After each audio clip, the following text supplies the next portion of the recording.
right. Welcome to another episode of How I Met Your Mortgage. As always, I'm your host, Adam Smith, with Just the Tips Coaching. And we've got really a long anticipated new guest for you guys today. I was looking back at it, and I'll get into that for a minute. But welcome to the show. It's live, so that's how it goes. Jason Sirois. Hey, Jason, how are you, man? I'm doing well. How's it going, Am I Adam? pronouncing this correctly again? You sure are. Yeah, Sirois, kind of like Illinois. We get that silent S. Sirois, like Illinois. That's really clever. Yeah. Okay, that is something that's a mnemonic that I will absolutely commit to memory at this point. So thank you for that. But I was looking back at it. We originally scheduled this for 2020.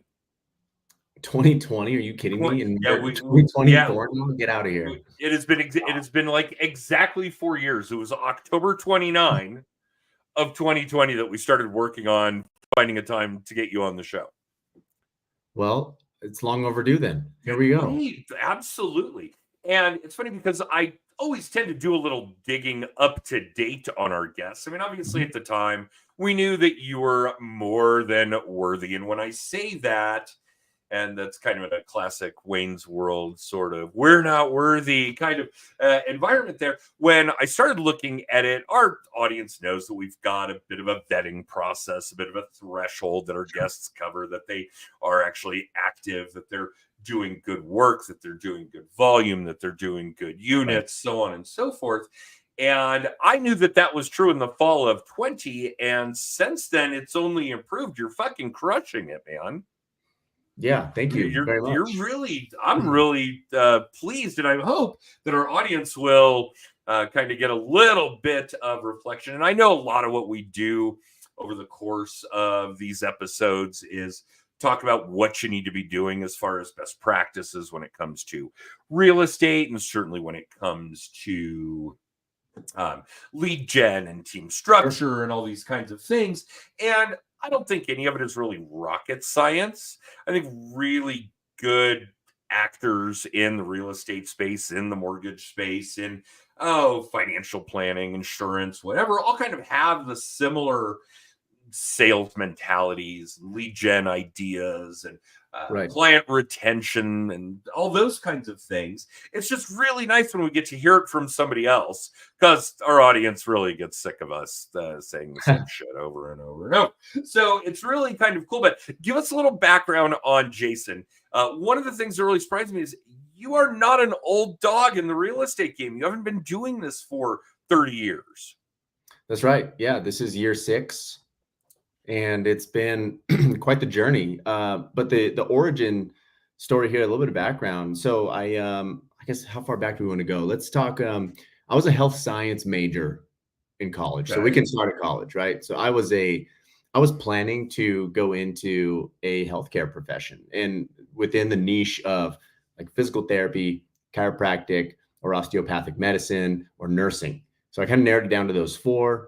And after a lot of I guess dipping my toes into each one of those spaces, I just didn't really feel a huge draw to build a career within that space. And it was not because I didn't like it. I just was searching something that was going to really,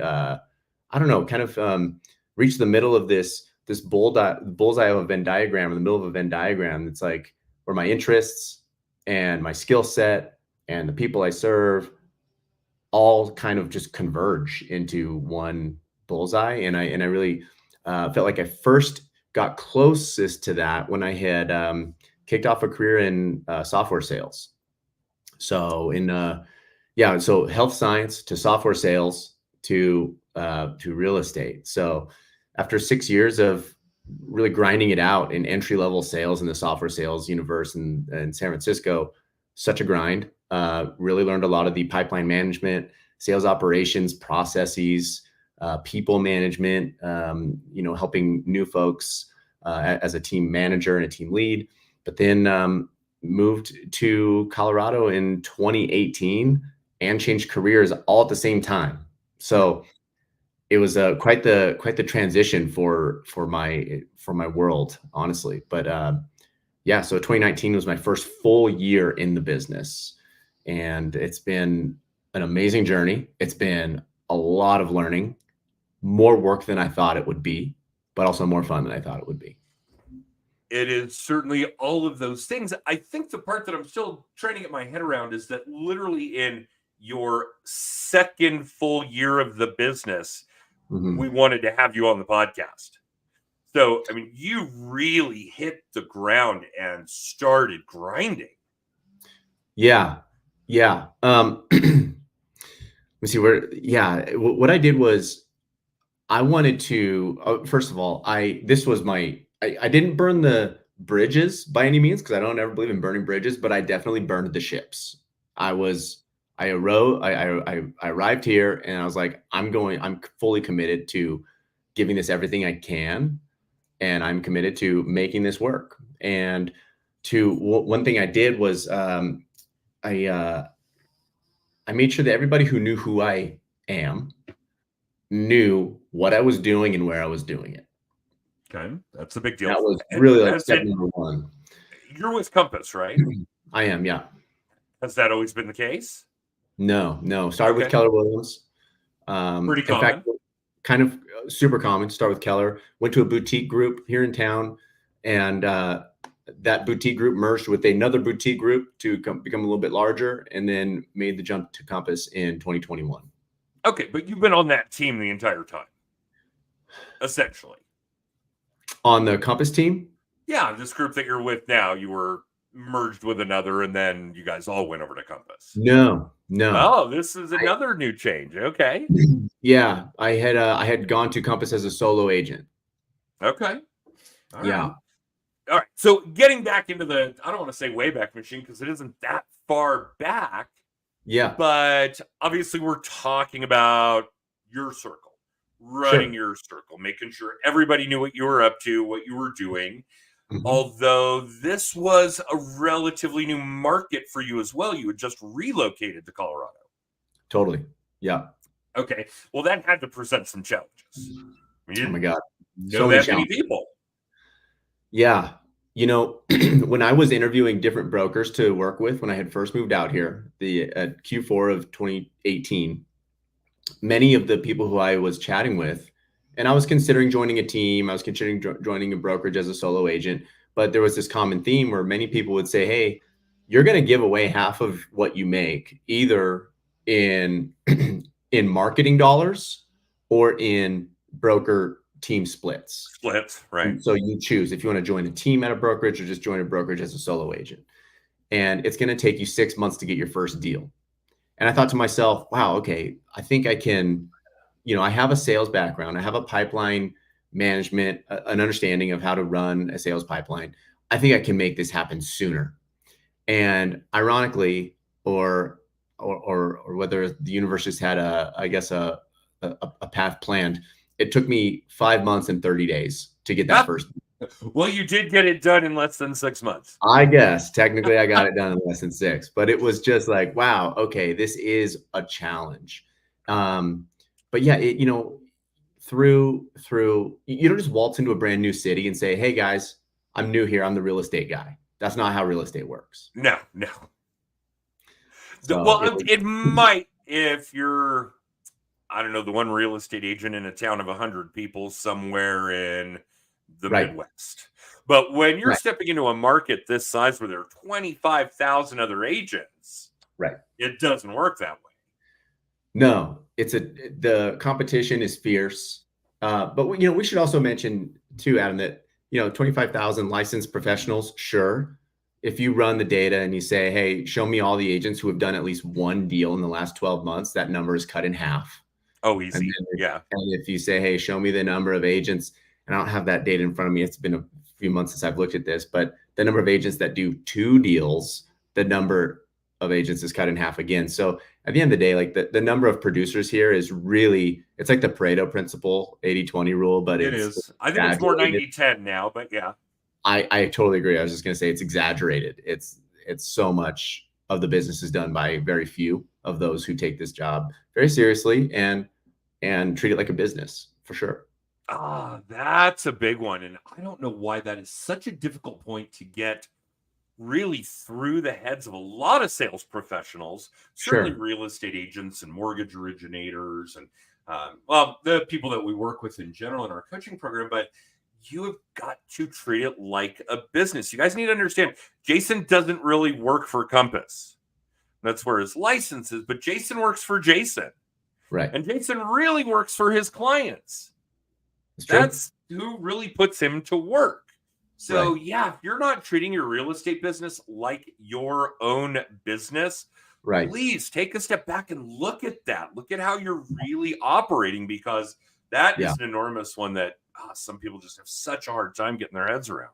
That is so true. And I find that to be quite puzzling as well. But I have some theories around that. And I don't know if this is the right, I don't know necessarily place for that. But, the real estate reality TV makes it seem like there's a much, well, there is very little barrier to entry, but it really doesn't paint an appropriate picture of the amount of work No. and hours and time and energy and Or what learning, the job even really is. or what the job really is. That's true. But it's so fun. It truly is a choose your own adventure type of industry. And That's a you funny can, reference. and yeah, and the pie is so large to go around. So it's, if you come from a place of abundance mindset, not a zero sum game, there's enough to really make it work. Oh, and isn't that the truth? And it is so easy to tell the people who operate from an abundance mindset versus a scarcity mindset. So true. Yeah. Yeah, Yeah. the ones that operate from a scarcity mindset, well, we don't have them on this show. Let's put it that way.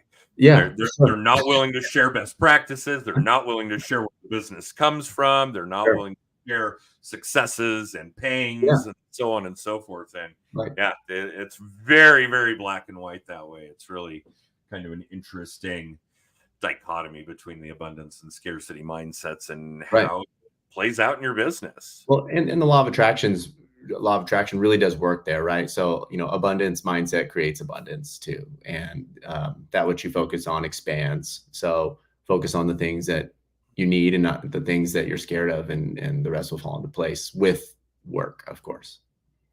Yeah, I think that's so. I think there's a piece of the puzzle that's missing throughout the entire history of what people believe being a real estate agent is. And yes, Yeah. the television has skewed a ton of that. And the media period skews everything. So there's no question about that. And while I'm sympathetic, although it was a significant motivator for how we started coaching real estate agents, is that there's an enormous gap between what you actually learn in real estate school and what the job really is. That's so Now, true. I get it. And we know this is probably outdated, but we know from NAR stats that 80% fail in the first 2 years. Yeah. And if the real estate schools instantly had an 80% cut in enrollment, they'd be out of business. They couldn't do that. So they have a lot of students that come out with their real estate license, have finished all of that education, all of that training, all of that examination, and they don't really know what the job is. What they don't understand is that what they just spent all this time, effort, energy, and frankly, money learning in real estate school is a byproduct of the real job. You do not need to know how to negotiate a contract if you don't have buyers and sellers. Isn't that the truth? That's it.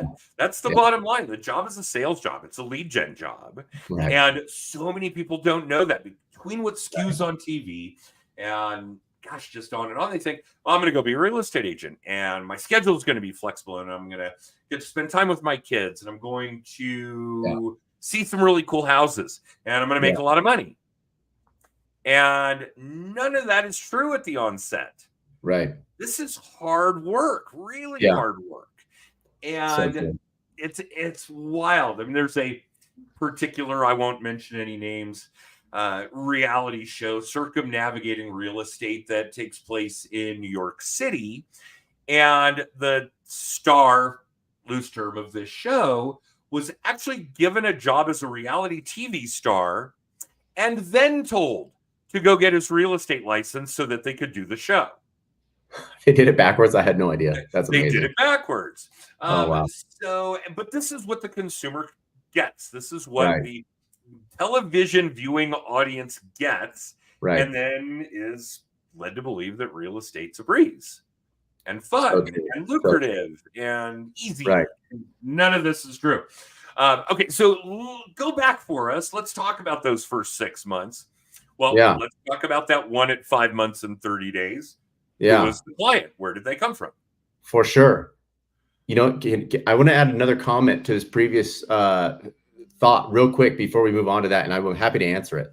Please. The thought is that there are really, like, the role of a realtor has evolved over time. And I feel that the role of a realtor is you have project management, you have marketing, and you have negotiating, and then you have to be an excellent communicator.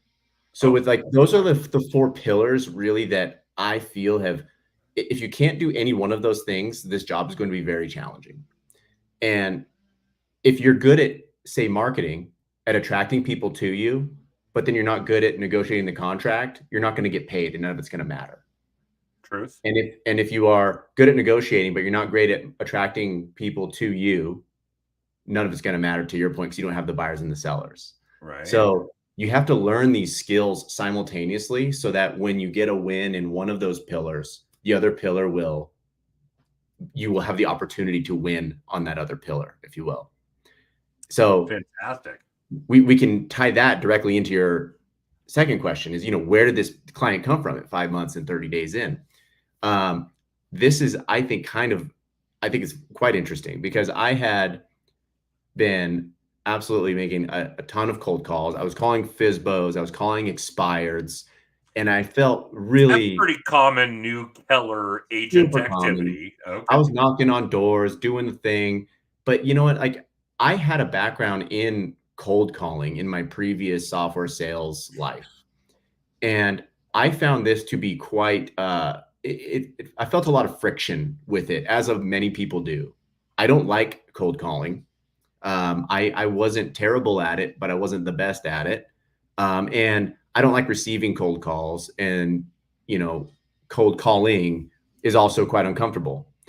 So what was ironic though, is that I was posting and I was finding all these marketable opportunities. For example, you do an open house, that's a marketable opportunity. When I say marketable, I was marketing it mostly on social media. I was posting stories on Instagram, posting posts on Facebook and LinkedIn, and letting people know, hey, proof of doing the job, over and over and over again. And that led to, ultimately, an old coworker from the Bay Area, software engineer buddy of mine, who said, hey, we're going to move to Colorado and we'd love to work with you. And it was so interesting how I had been doing all these open houses, making these cold calls, door knocking, and really just working my tail off, putting flyers out for existing listings that I was marketing around. And I was doing the thing, but the actual source of that initial deal came from my sphere of influence.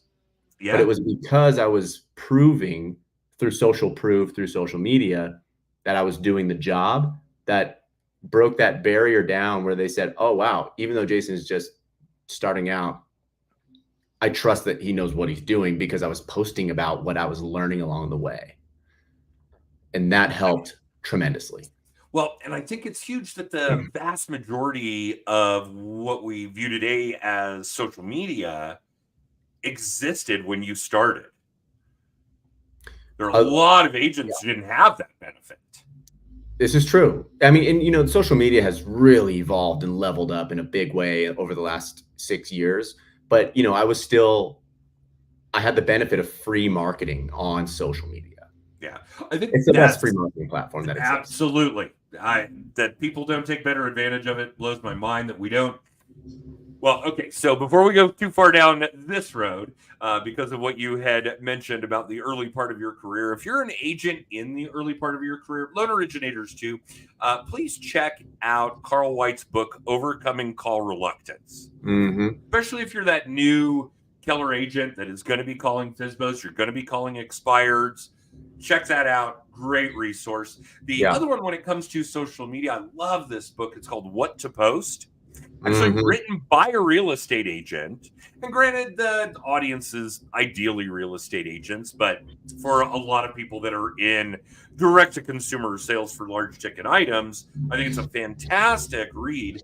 And it really does focus in on the point that we need to be intentional about our social media work, that we need to treat it as our audience the way that Walmart treats theirs when they're deciding whether or not to run a Super Bowl ad.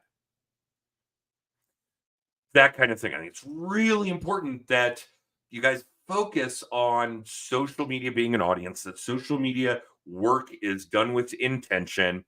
I reached out to an agent today. She's got 5,000 Facebook friends. That's the limit, by the way, for those of you that aren't really in tune with what goes on in social media. And her posts are getting 6, 7, 8, maybe 9 pieces of engagement, likes, comments, whatever. And she's got thousands of people that could be seeing this content, and she doesn't understand how to make it work for her. So, yeah, we'll see how that goes. But hopefully she'll see the light, as it were. But yeah, definitely a big, big deal for anybody as a new agent. And obviously, it had an impact for you as a new agent. Absolutely. Absolutely. By the way, I should apologize for the background noise. There's a tree chipper right outside my house that I didn't know was happening today. So there's How that. If there's some convenient. background noise. How convenient when we're recording. Good I'll timing mute myself when I'm not after speaking. 4 years of trying to get you on the show. I know. We But scheduled it perfectly with the tree chipper. Perfectly. And yeah, I know. But you know what? To your point, first of all, I completely agree.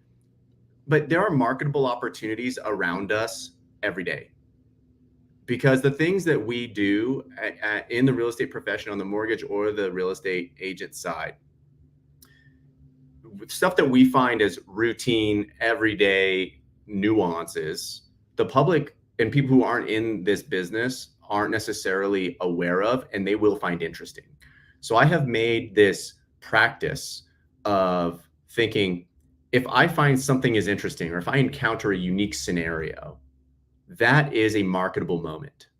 So for example, the first one that comes to mind is while I'm at an inspection, there could be a situation here where in Colorado we have lots of hail, and oftentimes roofs are replaced due to hail damage that rolls through.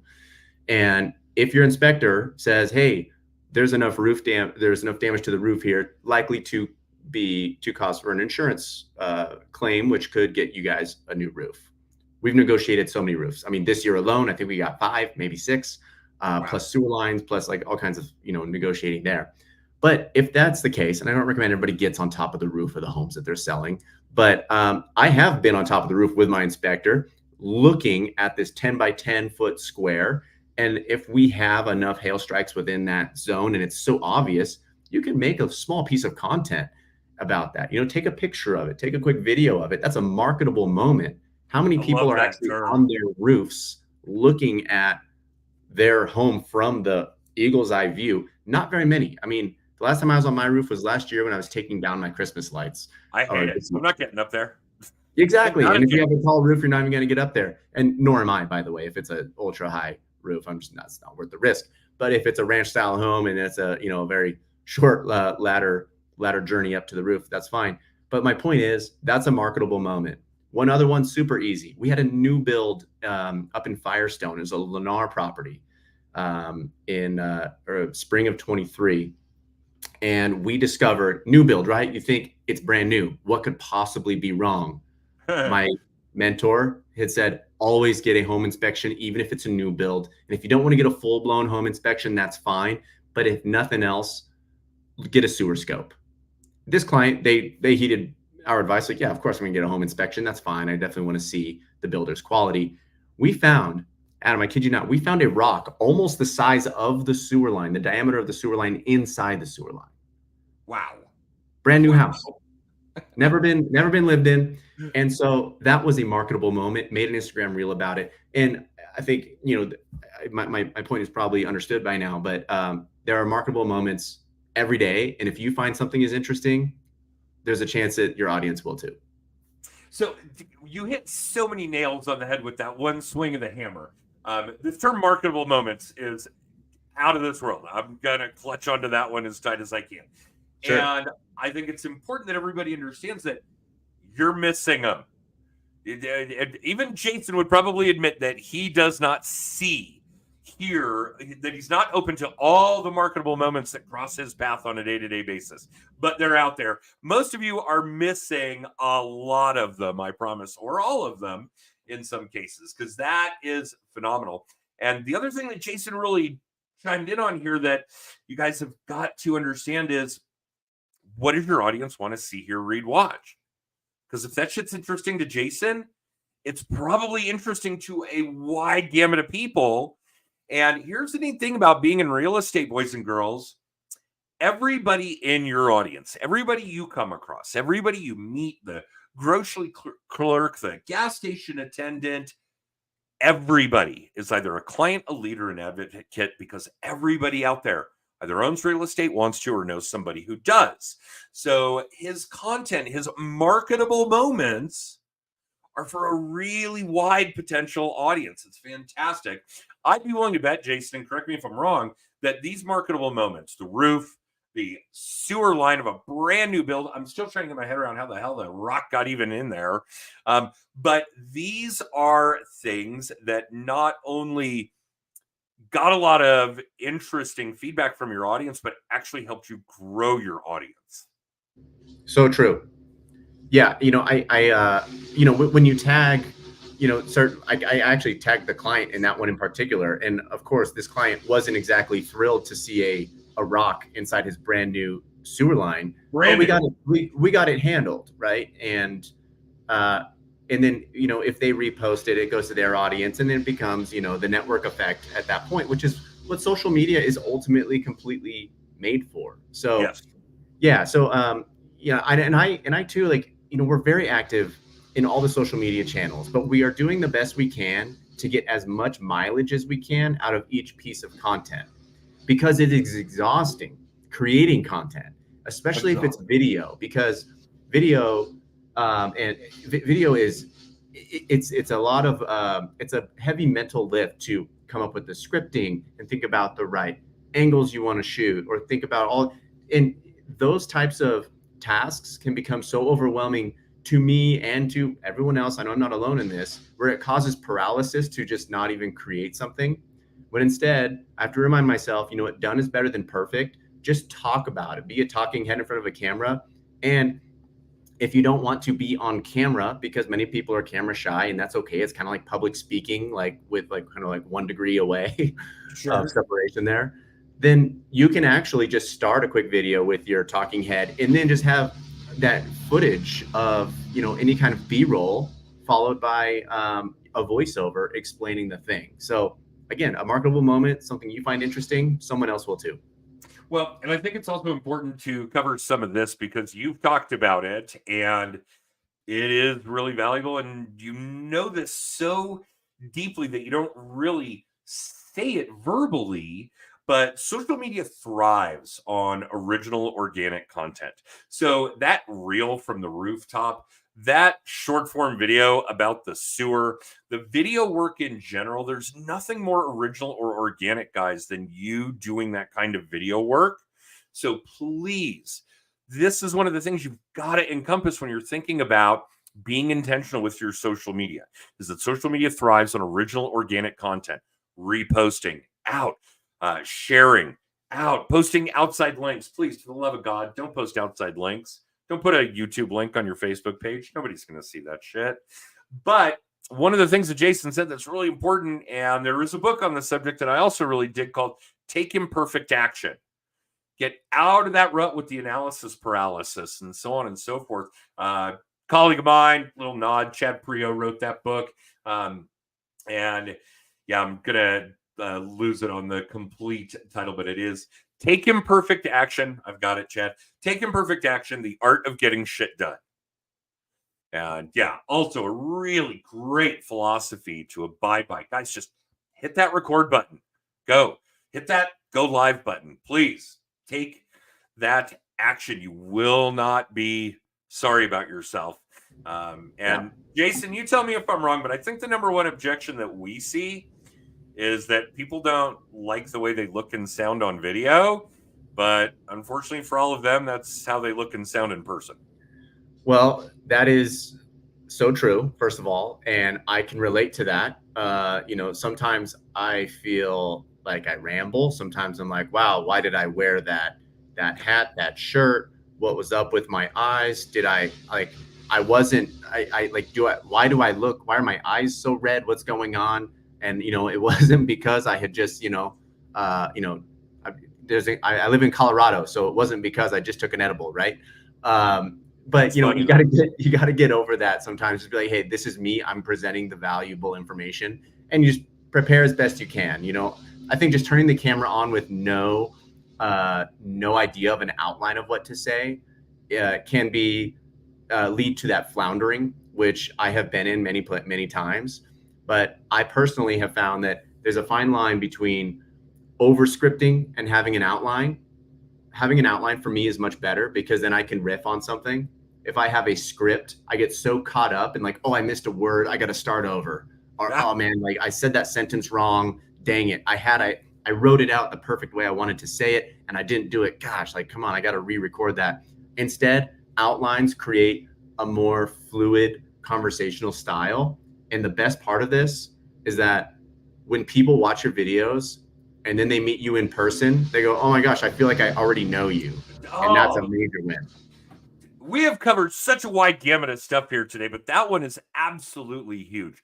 The the anecdote I like best is, I don't know, years ago, I'm standing at the security theater at Denver International Airport, and because it was the style at the time, I'm wearing a mask. And I'm on my way to a conference, so I'm not my usual shorts and t-shirt, jeans, sport coat. I don't want to pack it, may as well just wear it. And the woman behind me in line, as I'm chatting with the TSA officer, says, "Hey, you're Adam Smith."